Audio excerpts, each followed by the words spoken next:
ମାଣିଆବନ୍ଧରେ 40 ପରିବାରକୁ ଟସର ବାଣ୍ଟିଲେ ମନ୍ତ୍ରୀ ଗୋକୁଳାନନ୍ଦ ମଲ୍ଲିକ। ମାଣିଆବନ୍ଧ ବୌଦ୍ଧ ବିହାର ନିକଟରେ ରାଜ୍ୟ ସରକାରଙ୍କ ଅଣୁ କ୍ଷୁଦ୍ର ଓ ମଧ୍ୟମ ଉଦ୍ୟୋଗ ବିଭାଗର ମନ୍ତ୍ରୀ ଶ୍ରୀ ଗୋକୁଳାନନ୍ଦ ମଲ୍ଲିକଙ୍କ ଦ୍ୱାରା ଟସର ଖୋସା ବିତରଣ ଉତ୍ସବ ଅନୁଷ୍ଠିତ ହୋଇଯାଇଛି। ସ୍ଥାନୀୟ ବିଧାୟକ ଶ୍ରୀ ବିଜୟ କୁମାର ତଳବେହେରା ଉପସ୍ଥିତ ଥିଲେ। ଏଥିରେ ମାଣିଆବନ୍ଧ ଅଞ୍ଚଳର ଖଦି ଅନୁଷ୍ଠାନମାନଙ୍କୁ 42 କୋଟି ପରିବାରକୁ 85,000 ଟସର କୋଷା ବଣ୍ଟନ କରାଯାଇଛି। ଏହି ପରିପ୍ରେକ୍ଷୀରେ ଏକତା ମହଲ ଭୁବନେଶ୍ୱରରେ ମାଣିଆବନ୍ଧର ଖଦିକୁ ମଧ୍ୟ ସ୍ଥାନ ଦିଆଯାଇଛି ବୋଲି ମନ୍ତ୍ରୀ ଘୋଷଣା କରିଛନ୍ତି। ଭାବରେ ଆଜି ଦେଖନ୍ତୁ ଅତ୍ୟନ୍ତ ଖୁସିର ଦିନ। ଆଜି ପବିତ୍ର ବିଶ୍ୱକର୍ମା ପୂଜା ଏବଂ ଆମର ଯେ ଭାରତ ଗଠନର ନୂଆ ରୂପ ଦେବା ପାଇଁ ଭାରତ ମାଟିର ସୁସନ୍ତାନ ଆମର ପ୍ରିୟ ପ୍ରଧାନମନ୍ତ୍ରୀଙ୍କର ମଧ୍ୟ ଆଜି ଜନ୍ମଦିନ। ଏହି ପରିପ୍ରେକ୍ଷୀରେ ଆଜି ଅନେକ କାର୍ଯ୍ୟକ୍ରମ ଏଠି ବୃକ୍ଷରୋପଣଠୁ ଆରମ୍ଭ କରି ରକ୍ତଦାନ ଶିବିର ଅନେକ କାର୍ଯ୍ୟ ଏହି ପରିପ୍ରେକ୍ଷୀରେ ମଧ୍ୟ ଆଜି ଆମର ଖଦି ବିଭାଗ ତରଫରୁ ଖଦି ବୋର୍ଡ ତରଫରୁ ମାଣିଆବନ୍ଧରେ ଏଇଠି ଯେଉଁମାନେ ବୁଣାକାର ମାନେ ଅଛନ୍ତି, ଯେହେତୁ ଏ ମାଣିଆବନ୍ଧ ହେଉଛି ଗୋଟେ ଐକ୍ୟ ମାଟି ସଂସ୍କୃତିର ମାଟି ଏବଂ ଅତି ପୁରାତନ, ଯେଉଁଟାକି ଆମର ଖଦିର ସହିତ ଓଡ଼ିଆ ଅସ୍ମିତା ସହିତ ଜଡ଼ିତ। ତେଣୁ ସେଥିର ବୁଣାକାର ମାନଙ୍କର ବିକାଶ ପାଇଁ ତାଙ୍କୁ ଆଉ ଟିକେ ସହାୟକ ହେବା ପାଇଁ ତାଙ୍କ ମୁହଁରେ ଟିକେ ହସ ଦେବା ପାଇଁ ଆଜି ଆମର ପ୍ରିୟ ମୁଖ୍ୟମନ୍ତ୍ରୀ ଏଠି 42ଟି ସଂସ୍ଥାକୁ ଆମେ 4 ଲକ୍ଷ ଟଙ୍କା ହିସାବରେ ଆଜି ପ୍ରଦାନ କରିଛୁ ଏବଂ 85 ଲକ୍ଷ ଆଜି ଆମେ ଯେଉଁ ଟସର ଯେଉଁ ରହିଛି ତାକୁ ମଧ୍ୟ ପ୍ରଦାନ କରାଯାଇଛି।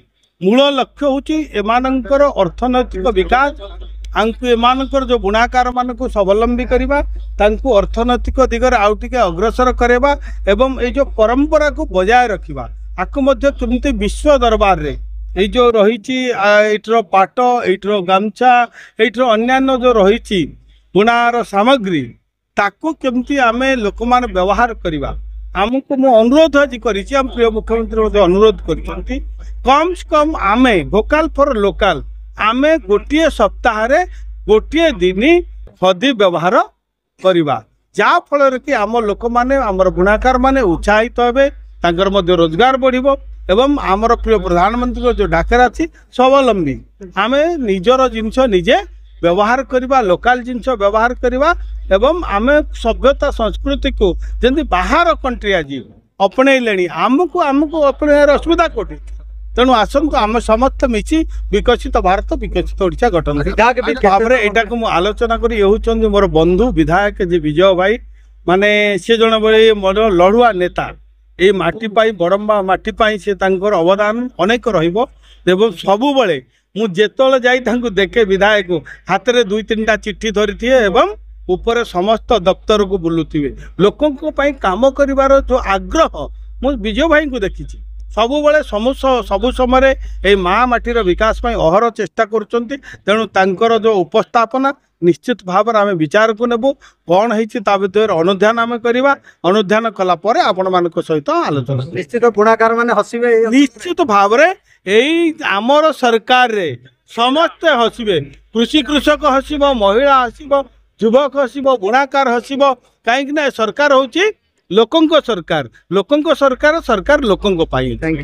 ମାନ୍ୟବର ପ୍ରଧାନମନ୍ତ୍ରୀଙ୍କର ଆଜି ଜନ୍ମଦିବସ ଉପଲକ୍ଷେ ବୌଦ୍ଧ ବିହାର ପରିସରରେ ବୃକ୍ଷରୋପଣ କାର୍ଯ୍ୟକ୍ରମ ମଧ୍ୟ ଅନୁଷ୍ଠିତ ହୋଇଛି।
टसरा कोसा वितरण उत्सव मान्यवर मंत्री श्रीजुक्त गोकुलानंद मल्लिक और बड़म्बा नरसिंहपुर विधायक श्री विजय कुमार दलबेहरा वृक्षरोपण करथिले। Bureau chief Sudhanshu Ranjan Satapathy report Dhanush express.